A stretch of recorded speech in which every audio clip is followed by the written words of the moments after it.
तो एपिसोड 1 की शुरुआत डोर्स वेस्ट बंगाल को दिखाते हुए होती है, जहाँ पर एक आदमी को गांव वाले पीट रहे थे और फिर वो उसको बांधकर जिंदा जला देते हैं। ये सारा मंजर इंद्रो नाम का एक ऑफिसर देखता रहता है, लेकिन वो कुछ नहीं करता। यानी कि इस आदमी ने कुछ तो ऐसा किया था, इसके चलते इंद्रो ने इस आदमी को गाँव वालों के ही हवाले कर दिया। खैर, अब यहीं से सीरीज कुछ समय आगे बढ़ती है। हम देख पाते हैं चंदनपुर बर्धमान को। यहाँ पर इंद्रो की पोस्टिंग हुई थी, जहाँ पर हमें इंद्रो के जूनियर ऑनिर्बन को दिखाया जाता है, जो कि इंद्रो के परिवार को यहाँ पर शिफ्ट करवाने में हेल्प कर रहा होता है और ये इनके काफी करीब भी था। अब इंद्रो की बीवी का नाम महामाया मुखर्जी है, जिसको शॉर्ट में माया बुलाया जाएगा। उसकी 13 साल की बेटी है, जिसका नाम है बृष्टि मुखर्जी, जो कि लगातार शिफ्टिंग की वजह से दुखी है। उसको ये चीज पसंद नहीं आती, जो कि नई जगह, नया स्कूल और नए फ्रेंड्स बनाने पड़ते हैं। और इंद्रो यहाँ पर इसलिए नहीं आ पाया है क्योंकि वो शामौल नाम के क्रिमिनल को पकड़ रहा था। माया उसको कॉल भी करती है, लेकिन इंद्रो इसी चीज में व्यस्त होता है। खैर, अब शामौल इंद्रो को देखकर वह हमें लगता है, लेकिन इंद्रो शामौल को पकड़ लेता है और उसको लॉकअप में डालने की तैयारी करी जाती है। शामौल यहाँ पर बार बार कहता रहता है कि उसकी बेटी उसके बिना जिंदा नहीं बचेगी, लेकिन इंद्रो कुछ भी नहीं सुनता और अपने स्टाफ को उसके घर भेजता है देखने के लिए कि ये बात सही थी या फिर नहीं। अब जैसे ही ये लोग इस नए घर के अंदर शिफ्ट करते हैं, तो हम गौर कर पाते हैं कि यहाँ का जो झूला होता है वो खुद पे खुद हिल रहा था, जो कि इनके आते ही रुक जाता है। दृष्टि गौर करती है कि ऊपर वाले रूम का दरवाजा भी खुद पे खुद खुल गया था, यानी कि ये घर हॉन्टेड नजर आता है। लेकिन मुखर्जी परिवार को इस बारे में कोई भी आइडिया नहीं था। अब ऑनिर्बन बृष्टि का लगेज ऊपर वाले रूम में ही लेकर आता है, जहाँ पर जाने के बाद में बृष्टि अपने लगेज के पीछे किसी के पैरों को गौर करती है, लेकिन दोबारा देखने पर वहाँ कोई नहीं होता। जब वो रूम की बालकनी में जाकर देखती है तो झूला खुद पे खुद हिल रहा था और बस अचानक से बृष्टि को कुछ विजल्स आने लगते हैं और वो बेहोश ही होने लगती है, जिसको उसकी मम्मी और ऑनिर्बन ही संभालते हैं। यानी कि ये घर आते ही बृष्टि के ऊपर इफेक्ट डाल रहा था। अब बृष्टि तुरंत ही वॉशरूम जाती है, एज उसने विजन्स के अंदर किसी के नुकीले लोहे के तेज नाखूनों को देखा था। एक बाथटब को भी नोटिस किया था, लेकिन बाथरूम चेक करने पर वहाँ पर कोई भी बाथटब नहीं होता, जिसको देखकर वो शॉक्ड रह गई थी कि आखिरकार उसने क्या देखा। यानी कि बृष्टि किसी और ही डायमेंशन को देख रही थी। खैर, अब तभी हम देखते हैं कि माया इंद्रो को कॉल करती है, लेकिन वो अभी भी शामौल को जेल ले जाने में व्यस्त होता है। इसके चलते वो आज भी नहीं आ सकता था, क्योंकि उसकी ज्वाइनिंग का ये पहला दिन होता है और इन चीजों से माया काफी अपसेट थी। लेकिन ऑनिर्बन बृष्टि को एक फोन गिफ्ट देता है, उसका 14th बर्थडे जल्दी ही आने वाला था। अब फोन को देखकर बृष्टि बहुत खुश हो जाती है, जिसके बाद ऑनिर्बन वहाँ से निकल जाता है कि तभी पास के घर में कोई लेडी उसको जाते हुए देख रही थी। अब जेल में शामौल फिर से सेम बात रिपीट करता है कि वो उसको जाने दे, नहीं तो उसकी बच्ची मर जाएगी और खाली आज की बात है। लेकिन इंद्रो उसकी बात को फिर से इग्नोर करते हुए अपने आदमी को फिर से चेक करने भेजता है। मीनवाइल घर के अंदर बृष्टि को फिर से कोई आवाज आती है और उसको किसी के पैर नजर आते हैं, जिससे कि वो काफी डर गई थी। तो माया उसको देखने जाती है और बृष्टि बाथरूम में कपड़े पहनकर ही नहा रही होती है और ये देखकर उसकी माँ काफी हैरान हो गई थी। अब माया यहाँ पर इंद्रो से जल्दी घर आने के लिए कहती है, लेकिन इंद्रो अभी भी नहीं आ सकता था। लेकिन तभी माया के पास लक्ष्मी नाम की एक मेयर आती है, जो कि यहीं पर काम करना चाहती थी। वो बताती है कि उसको अर्जेंट काम चाहिए और पहले भी वो यहाँ पर काम करती थी, जिसके चलते माया हाँ कर देती है। लेकिन लक्ष्मी यहाँ पर काफी डरी हुई लग रही होती है। एनीवेज, तभी हम देखते हैं कि शामौल की बेटी नहीं बच पाई थी। वो सच कह रहा था कि उसकी बेटी उसके बिना जिंदा नहीं रहेगी और ठीक यही हुआ था। इस चीज से इंद्रो काफी ज्यादा दुखी हो जाता है। उसकी खुद की बेटी सेम उसी की उम्र की थी। अब घर पर ऑनिर्बन बृष्टि से बातचीत करने आता है, जहाँ पर वो उसका फेसबुक प्रोफाइल सेटअप कर देता है, जिससे कि अब उसको अकेला फील नहीं होगा। मीनवाइल स्टेशन के अंदर इंद्रो शामौल को ये दुखद खबर देता है, लेकिन शामौल ये सुनकर बहुत ही ज्यादा गुस्से में आ गया था। वो ये कहता है कि वो उसकी बेटी और उसके परिवार को खत्म कर देगा, उनको जला देगा, जिससे कि इंद्रो काफी सोच में पड़ गया था कि उसने ये क्या कर दिया। और पुलिस वाले अब शामौल को जेल में डाल देते हैं और यहाँ पर हम देख पाते हैं कि उसके अंदर काफी गुस्सा था। खैर, अब तभी अचानक से ही बृष्टि के पास में फेसबुक के ऊपर जामिनी सेन नाम की किसी लड़की की या फिर किसी और की फ्रेंड रिक्वेस्ट आती है। लेकिन सोचने वाली बात ये थी कि इस आईडी के अंदर मात्र 4 फ्रेंड्स होते हैं और वो भी बृष्टि की उम्र की लड़कियां थी, जिससे कि होता यह है कि बृष्टि जो होती है वो फ्रेंड रिक्वेस्ट को एक्सेप्ट कर लेती है। और भी वियर्ड चीज ये थी कि इस आईडी की प्रोफाइल फोटो एक आदमी की होती है, जो कि बाथटब के अंदर लेटा हुआ था और ऐसे ही बाथटब को बृष्टि ने अपने विजन्स के अंदर भी देखा था। खैर, अब रिक्वेस्ट एक्सेप्ट करते ही अचानक से वहाँ का कबर्ड जो होता है वो खुद पे खुद खुल जाता है, जो कि बहुत ही अजीब बात थी। अब जैसे ही बृष्टि कबर्ड का दरवाजा अपने हेयर रबर बैंड से बंद करती है तो उसको कुछ बदबू आने लगती है। तो वो नीचे झुककर कुछ चेक करती है कि तभी शॉकिंगली हम उसके पीछे किसी लड़की की आत्मा को देख पाते हैं। इसके साथ ही पहला एपिसोड यहीं पर खत्म हो जाता है।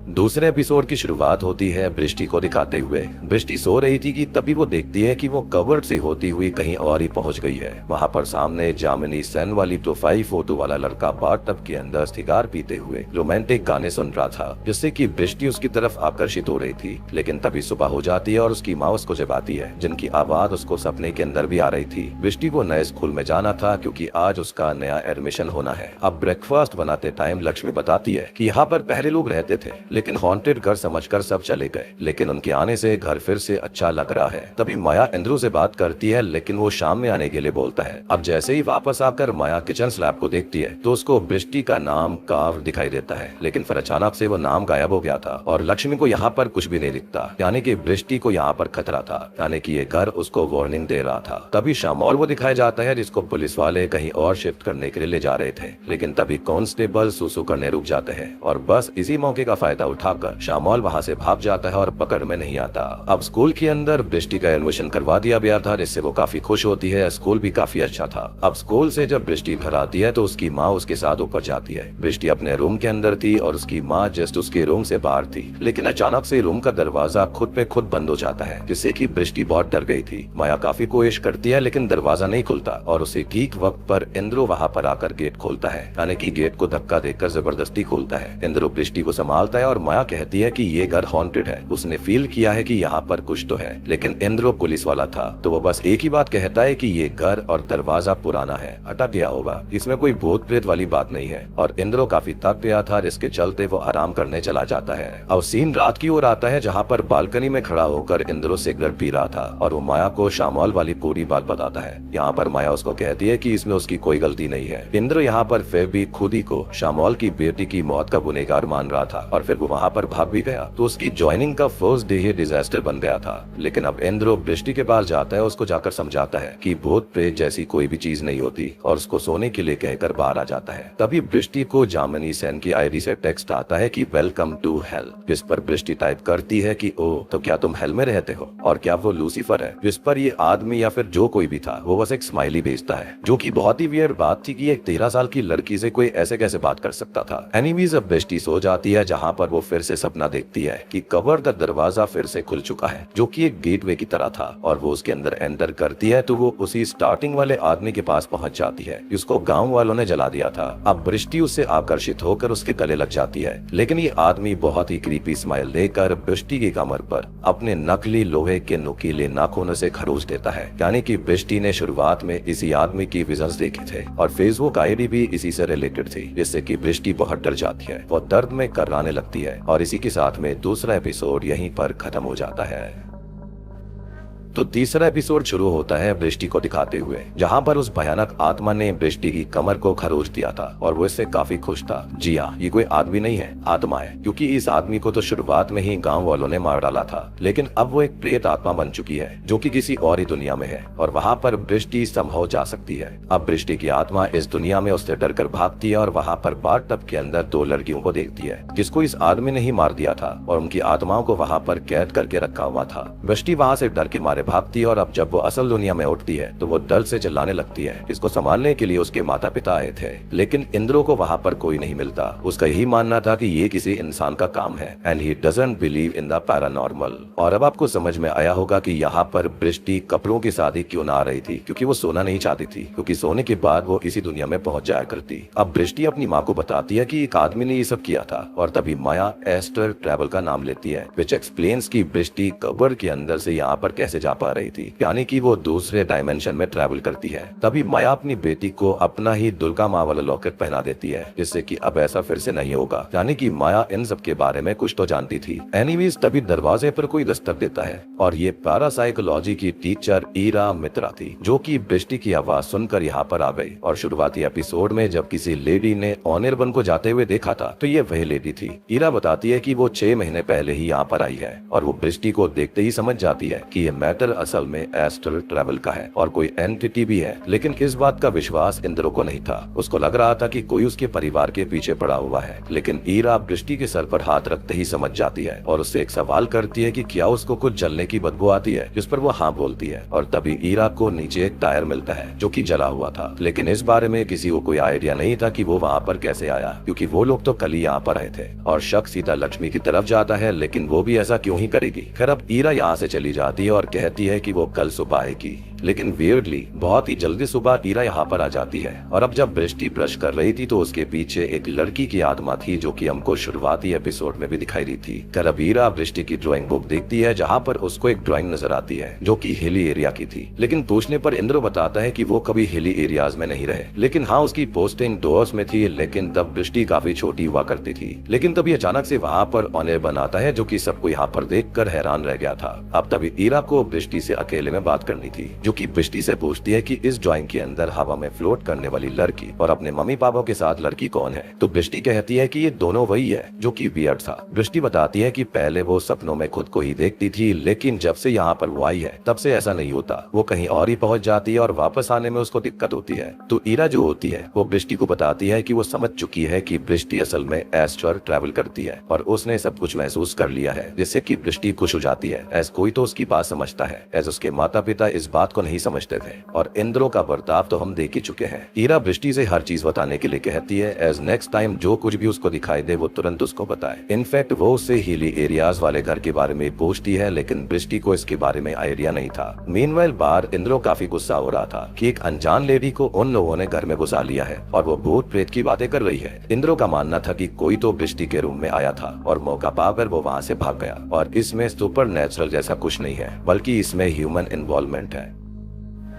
अनिर्बन कहता है कि क्या ऐसा नहीं हो सकता कि बृष्टि ने खुद अपने नाखूनों से अपनी पीठ में घाव कर लिया होगा और हो सकता है कि नींद में ऐसा हुआ हो। लेकिन माया का कहना था कि घाव बहुत ही ज्यादा डीप है और नॉर्मल नाखूनों से ऐसा नहीं हो सकता। उसका यह मानना था कि ऐसा लग रहा है जैसे कि कोई बहुत ही तेज धारदार चीज से ऐसा करा गया है। अब हीरा बृष्टि का ध्यान तुलसी जी के पौधे की तरफ करवाती है कि रातों रात ये पौधा सूख गया, मतलब कि यहाँ पर कोई ना कोई नेगेटिव एंटिटी प्रवेश कर चुकी है और घर चेंज करने से कुछ नहीं होगा। ऐसी एंटिटी बृष्टि से जुड़ी हुई है, वो यहाँ पर जाएगी, वो उसके पीछे पीछे ही आएगी। अब ईरा बाहर आती है और बृष्टि के बारे में इंद्रो से बात करना चाहती थी। तभी माहौल को देखते हुए अनिर्बन वहाँ से काम का बहाना लगाकर निकल जाता है। ईरा बताती है कि ये लोग अपनी बच्ची का ध्यान नहीं रखते, वो सोशल मीडिया पर किससे बात कर रही है, क्या कर रही है, उनको नहीं पता। लेकिन माया कहती है कि फोन 2 दिन पहले ही बृष्टि को दिया गया था, उसका बर्थडे आने वाला है और इंद्रो पुलिस वाला है। ये बात ईरा को अभी पता नहीं थी, इसलिए इंद्रो उसको चुप रहने के लिए बोलता है, क्योंकि उसको आइडिया नहीं था कि उसका काम किस तरह का है। खैर ईरा बताती है कि बृष्टि असल में एस्ट्रल ट्रैवलर है और वो किसी और ही डायमेंशन में पहुंच जाती है, यानी कि उसकी आत्मा बाहर जाती है। आउट ऑफ बॉडी एक्सपीरियंस जिसको कहा जाता है, जहाँ पर कोई तो एंटिटी है जो कि उसके साथ लौटने की कोशिश कर रही है या फिर आ गई है।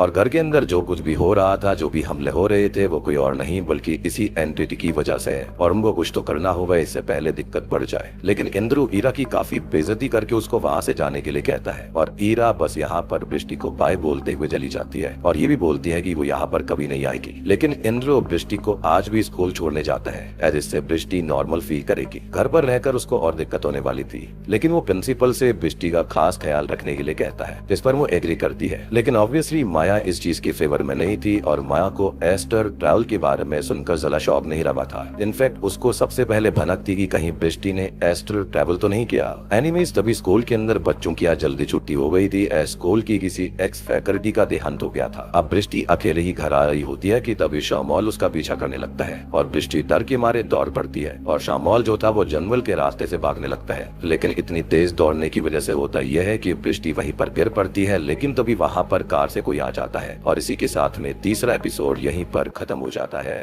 अब पार्ट 1 का आखिरी एपिसोड यानी कि चौथा एपिसोड शुरू होता है ईरा को दिखाते हुए। असल में कार से ईरा ही वहाँ पर आ गई थी, जो कि ऐसा दिखाई पड़ रहा होता है कि वो बृष्टि का ही पीछा कर रही थी। खैर वो उसको सही सलामत घर ले आती है, लेकिन बृष्टि का दुर्गा माँ वाला लॉकेट जो होता है वो वही रास्ते में रह जाता है, इसको शामौल ने उठा लिया था। अब ईरा की इस एक्ट से माया उसका शुक्रिया अदा करती है, क्योंकि अगर ईरा नहीं होती तो शायद से शामौल उसको उठा लेता। ईरा का ये कहना था कि इंद्रो की बेइज्जती की बाद में वो आने नहीं वाली थी, लेकिन बृष्टि ऐसी मासूम लड़की के लिए वो आ गई और उनको दृष्टि को बचाना ही होगा। ऐसी एंटिटी खतरनाक है, कुछ भी कभी भी हो सकता है। माया कहती है कि इंद्रो पुलिस डिपार्टमेंट में है, अभी उसकी पोस्टिंग हुई है और वो घर भी नहीं चेंज कर सकते। लेकिन ईरा फिर कहती है कि घर बदलने से कुछ नहीं होगा, यह डिमोनिक एंटिटी दृष्टि को जानबूझकर नुकसान करने की कोशिश कर रही है और अगर इसको अपने डायमेंशन में भेजा नहीं गया तो यह बहुत ही ज्यादा नुकसान कर सकती है। लेकिन अचानक से वहाँ पर लक्ष्मी आ जाती है, जिसको देखकर माया ये कहती है कि वो यहाँ पर क्या कर रही है, वो अपना काम करे और चली जाए। लेकिन लक्ष्मी बोलती है कि उसको आज घर जाना है, वो काम नहीं करेगी और उसको अपने घर पर कुछ काम था। वो बहुत ही घबराई हुई थी और बार बार ईरा को देखकर डर रही थी। ये बात ईरा समझ जाती है और वहाँ से जाने लगती है कि उसकी ऑनलाइन क्लास है और अगर उसकी हेल्प चाहिए हो तो वो बता दे और वो बाद में आ जाएगी। अब लक्ष्मी कहती है कि ईरा को सभी गाँव वाले चुड़ैल मानते हैं और कोई भी उसके घर तक नहीं जाता। लेकिन माया उसको बहुत डांटती है कि वो पढ़ी लिखी लेडी है और वो नहीं होती तो आज बिष्टी के साथ क्या हो जाता पता नहीं, और इसलिए वो अंधविश्वास पर यकीन ना करे और जाकर अपना काम करे और अगर काम नहीं करना तो घर चली जाए, जिसके चलते लक्ष्मी लौट जाती है। एनीवेज आज माया खुद ही खाना तैयार कर रही होती है और वो बिष्टी से दही लाने के लिए कहती है तो दही वहाँ पर किसे रखती थी। फिर ये कहती है कि मिक्सी को 2 बार चलाओ और मिक्सी चल जाती है। लेकिन माया के पैरों तले जमीन तब खिसक जाती है जब वो देखती है कि बिष्टी तो सामने झूला झूल रही है और अगर वो झूला झूल रही थी तो यहाँ पर ये सब किसने किया। तभी वहाँ पर उसी लड़की की आत्मा माया को दिखती है जो कि बिष्टी की तरफ इशारा कर रही थी और अचानक से ही झूला टूट पड़ता है जिससे कि बिष्टी बेहोश हो जाती है और एस्ट्रल ट्रेवल करके फिर से उसी आदमी यानी कि इविल एंटिटी की दुनिया में पहुंच जाती है। वो उसकी माउस को उठाने की लगातार कोशिश कर रही थी और बिष्टी की आत्मा को अपनी माँ की आवाज भी आ रही थी। लेकिन तभी उस आदमी की आत्मा उसके पीछे बढ़ के अपनी तरफ खींचने लगती है, यानी कि उसने उसके पैर पकड़ लिए थे। लेकिन वहाँ पर और 4 लड़कियों की आत्मा आकर उस आदमी को रोकती है और बस इसी के चलते बिष्टी को होश आ जाता है। गौर करने वाली बात ये थी कि ये चारों लड़कियां वही हैं जो कि जामिनी सेन की आईडी के अंदर फ्रेंड्स एडेड थी। जी हाँ, और ये बहुत ही शॉकिंग चीज थी क्योंकि अगर ये चारों लड़कियां मारी गई हैं तो आखिरकार ये फ्रेंड्स कैसे हैं, और फ्रेंड्स हैं भी तो यही 4 क्यों फ्रेंड्स थी। खैर अब इंद्रो और माया ने डॉक्टर को बुला लिया था और उन्होंने दवाई तो दे दी थी, लेकिन हाँ, डॉक्टर को बिष्टी के पैरों के निशान के बारे में आइडिया नहीं था कि ये निशान काफी मिस्टीरियस थे क्योंकि झूले पे गिरने से ऐसे निशान का बनना नामुमकिन था। लेकिन हम जानते हैं कि ये निशान कैसे आए और ये उसी आत्मा का काम था। अब माया गौर करती है कि बिष्टी के गले में पहनाया गया दुर्गा माँ का लॉकेट गायब है, यानी कि वो गिर गया था और उसको शामौल ले गया। हमको ये भी नजर आता है कि कोई तो है जो कि इनके घर पर नजर रख रहा था। एक तो देखो ऑब्वियसली शामौल है, ये 100% श्योर है, लेकिन कोई और भी है जो कि इनके ऊपर नजर रख रहा था। अब इंद्रो और माया में भी बहस हो जाती है, जहाँ पर वो इंद्रो पर नाराज थी कि वो यहाँ पर नहीं रहता और 24 घंटे काम करता रहता है और ये सब सुपर नेचुरल चीजों की वजह से है। लेकिन इंद्रो कहता है कि नहीं, उसके पास एक क्लू है और ये किसी केस से जुड़ा हुआ है और ये बात वो जानता है। तब जाकर वो डुअर्स के केस के बारे में बताता है जिसने पूरे पुलिस डिपार्टमेंट को हिला दिया था। इंद्रो बताता है कि 3 से 4 महीने के अंदर अंदर हिज वाले इलाके यानी कि डुअर्स से 13 से 14 साल की 2 लड़कियां गायब हुई थी और बस एक ही क्लू उनके पास था कि आखिरी बार वो सेन एस्टेट बाउंड्री के पास देखी गई थी। तब हमको पता लगता है कि जिस आदमी की आत्मा हम देखते आ रहे थे वो बहुत ही अमीर इंसान था और उसका नाम है निशित सेन। वो बहुत ही शौकीन आदमी था, बड़ा घर उसके पास था, खूब पैसा था। अब तभी निशित सेन जो होता है वो इंद्रो से मिलता है। वो असल में कबाब बना रहा था और ऑफिसर को इनडायरेक्टली बताता है कि डीएम और कमिश्नर उसकी काफी तारीफ कर रहे थे। वो अपनी पावर दिखाना चाहता था कि वो उससे बड़े बड़े लोगों को जानता है। लेकिन सेन ये कहता है कि इन लड़कियों को उसने कभी नहीं देखा और देखा भी होगा तो शायद से अपने पेरेंट्स के साथ वो आई होंगी, क्योंकि वो लोग यहाँ पर लेबर का काम करते रहते हैं और उसकी यहाँ पर बच्चे खाने पीने आते रहते हैं। लेकिन वो स्ट्रिक्टली चाइल्ड लेबर के खिलाफ है। लेकिन ये बच्चे अपने माँ बाप के साथ ही यहाँ पर आते हैं और उसको इस चीज से कोई भी इशू नहीं है। लेकिन माइट भी नेपाल बॉर्डर पास में है और हो सकता है कि किसी ग्रोह ने यहाँ पर इन बच्चियों को वहां भेज दिया होगा, जिससे कि इंद्रो को थोड़ा सा वियर्ड लगता है। खैर निशित जो होता है वो कबाब्स को ऑफिसरों खिलाता है जो कि उसको काफी अच्छे लगते हैं, जिससे कि वो काफी खुश था,